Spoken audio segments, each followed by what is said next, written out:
When Abram was 99 years old, the Lord appeared to him and said, "I am God Almighty. Walk before me faithfully and be blameless. Then I will make my covenant between me and you and will greatly increase your numbers." Abram fell face down, and God said to him, "As for me, this is my covenant with you. You will be the father of many nations. No longer will you be called Abram. Your name will be Abraham, for I have made you a father of many nations.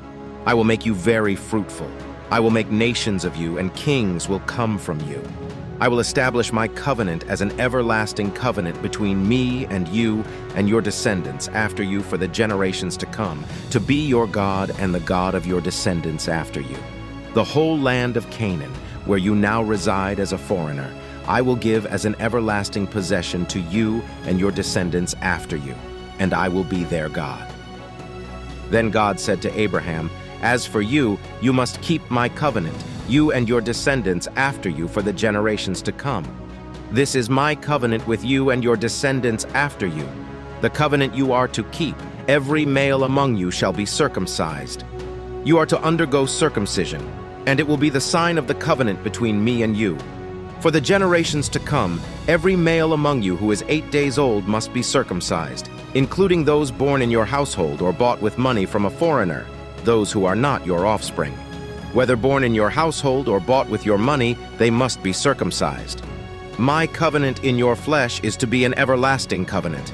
Any uncircumcised male who has not been circumcised in the flesh will be cut off from his people. He has broken my covenant." God also said to Abraham, "As for Sarai, your wife, you are no longer to call her Sarai. Her name will be Sarah. I will bless her and will surely give you a son by her. I will bless her so that she will be the mother of nations. Kings of peoples will come from her." Abraham fell face down. He laughed and said to himself, "Will a son be born to a man 100 years old? Will Sarah bear a child at the age of 90? And Abraham said to God, "If only Ishmael might live under your blessing." Then God said, "Yes, but your wife Sarah will bear you a son, and you will call him Isaac. I will establish my covenant with him as an everlasting covenant for his descendants after him. And as for Ishmael, I have heard you. I will surely bless him. I will make him fruitful and will greatly increase his numbers.